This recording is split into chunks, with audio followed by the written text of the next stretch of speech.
Hello, today I will be presenting my creative nonfiction genre map to the class, which is composed of authors and pieces of work studied throughout the length of the Writing 360 course semester, as well as additional authors that fall into similar subgenres. The goal of this genre map is to show the comprehensive structure of the nonfiction genre and to show how timelines and works all relate to each other through the subgenres and ways of nonfiction prose. So let's get started. Memoirs have been written since the ancient times, as shown with famous memoirs written as far back as by Julius Caesar. Over the latter half of the 18th through the mid-20th century, memoirs generally included those who were noted within their chosen professions. Those authors wrote as a way to record and publish their own accounts of public exploits.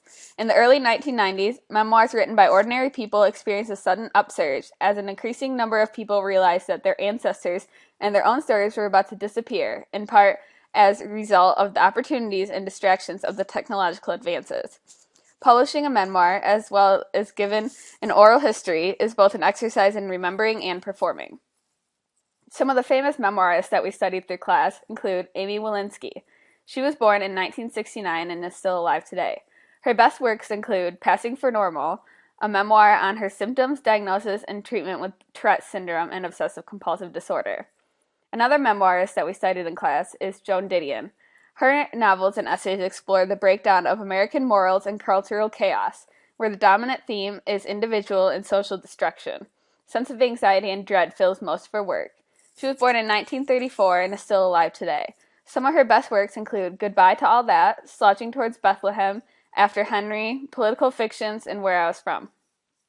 Another famous memoirist that we studied in class is Vivian Gornick. She is an American critic, journalist, essayist, as well as a memoirist.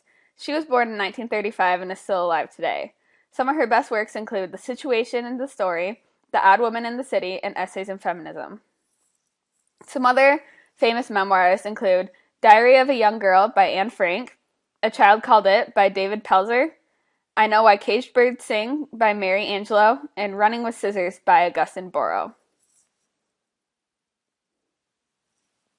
Essay is the next. An essay is generally a scholarly piece of writing that gives the author's own argument, but the definition can be vague, overlapping with those of an article, a pamphlet, or even a short story. An essay can consist of a number of elements that include literary criticism, political manifesto, learned arguments, observation of daily life, recollection, and author reflection. Some famous essayists that we explored in class include Joanne Beard. She was born in 1955 and she is still present today. Some of her best works include The Fourth State of Matter, Undertaker, Please Drive Slow, Maybe It Happened, The Longest Night, Saying Goodbye to My Beloved Pet. Another famous essayist that we explored in class is Leslie Jameson. She was born in 1983 and is still alive today.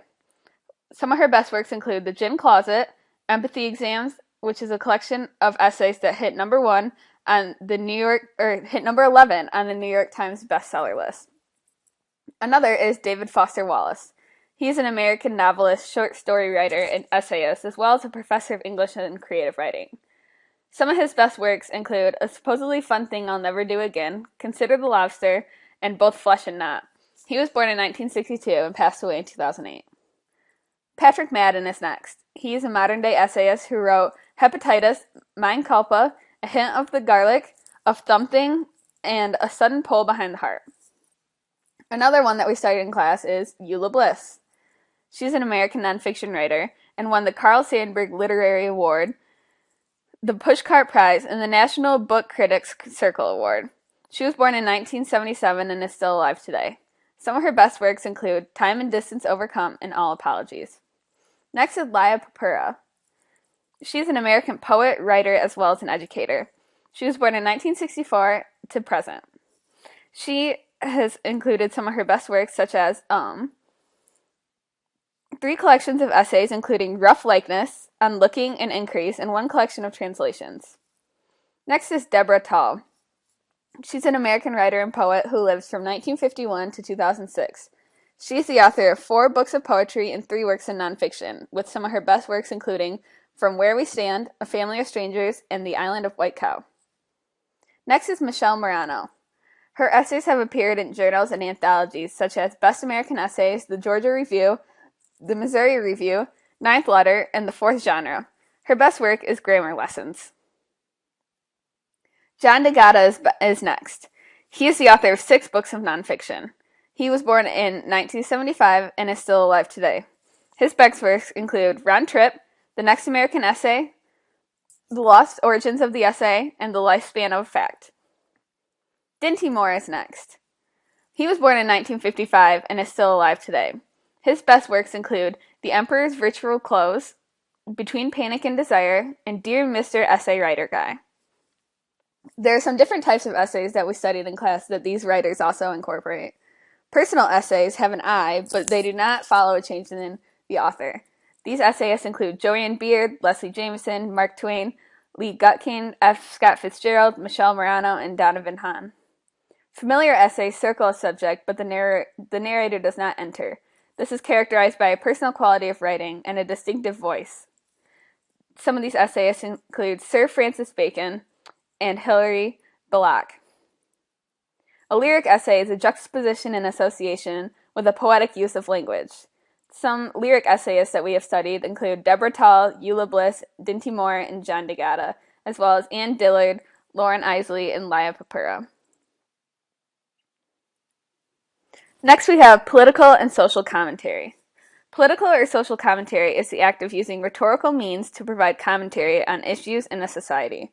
This is often done with the idea of implementing or promoting change by informing the general populace about a given problem by appealing to the people's sense of justice. Social commentary can be practiced through all forms of communication, from printed form to conversations to even creative nonfiction. Some famous political and social commentary writers include Mark Twain. He wrote Roughing It, The Gilded Age, and Old Times on the Mississippi. Next we have George Orwell. He has written Animal Farm, 1984, and Coming Up for Air. Another famous one that we studied in class includes David Foster Wallace, who wrote Consider the Lobster, Both Flesh and Nut, and A Supposedly Fun Thing I Will Never Do Again. Another famous political or social commentarist that we studied in class is Lee Gutkin. He wrote Stuck in Time, One Children's Place, and Bike Fever. Next we have Barry Lopez. He wrote A Presentation of Whales, of Wolves and Men, as well as Crossing Open Road. Another political and social commentarist that we studied in class is Nellie Bly. She wrote 10 Days in a Madhouse, which we studied pretty extensively in class. Next we have New Journalism. New journalism is a style of news writing and journalism in the creative nonfiction realm that was developed between the 1960s and 70s. This uses literary techniques deemed unconventional at the time and is characterized by subjective perspective, a literary style reminiscent of long-form nonfiction emphasizing truth over facts, intensive reported in which reporters immerse themselves in the stories as they report and write them. This was written in contrast to traditional journalism, where the journalist was typically invisible and the facts are reported as objectively as possible. Some famous new journalists that we read about in class include Joan Didion. She wrote Goodbye to All That, Slouching Towards Bethlehem, Salvador, After Henry, Political Fictions, and Where I Was From.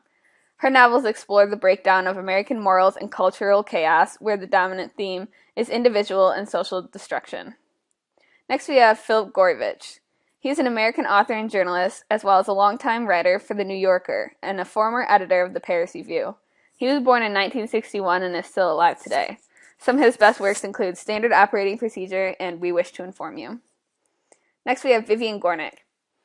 She is an American critic, journalist, essayist, and memoirist, as well as a new journalist. She was born in 1935 to present. She has written Essays in Feminism, The Situation in the Story, and The Odd Woman in the City. Terry Tempest Williams is next. She's an American author, conversationalist, and activist. Her work ranges from issues of ecology and wilderness to women's health to exploring the relationship of our culture and nature.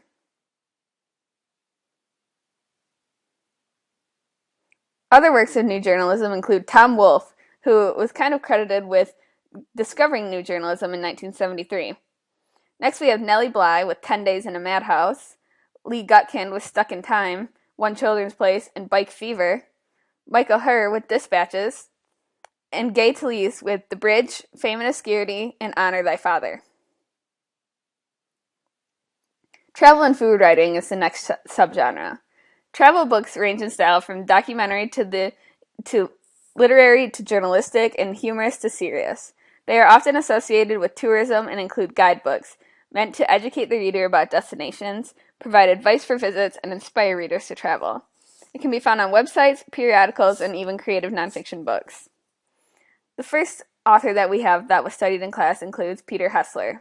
He is the author of 3 acclaimed books about China and has contributed numerous articles to the New Yorker and National Geographic.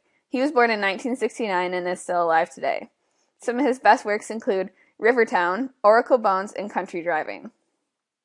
Other works of travel writing include Elizabeth Gilbert with Eat, Pray, Love, Bill Bryson with Notes from a Small Island, A Walk in the Woods, and The Road to Little Dribbling, Paul Theriac with The Great Railway Bazaar, Waldo, and Jungle Lovers, Ernest Hemingway with Indian Camp, The Sun Also Rises, and Green Hills of Africa, and Mark Adams with Meet Me in Atlantis. And last but not least, we have nature writing. Nature writing works with an experience and conversation. Some of the famous nature writers we have include Edmund Burke. He wrote a philosophical inquiry into the origins of our ideas of the sublime and beautiful. We also have Ralph Waldo Emerson with Nature, written in 1836. Another one that we have is Henry David Thoreau with Walking. He borrowed ideas from Rousseau. And Bill Bryson with A Walk in the Woods.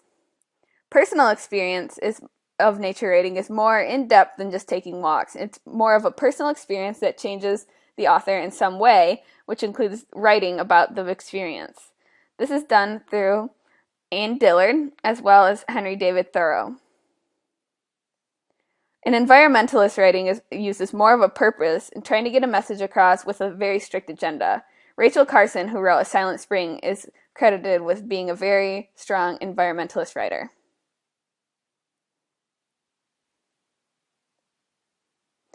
Thank you for listening to my creative nonfiction genre map, and I hope you have a great day.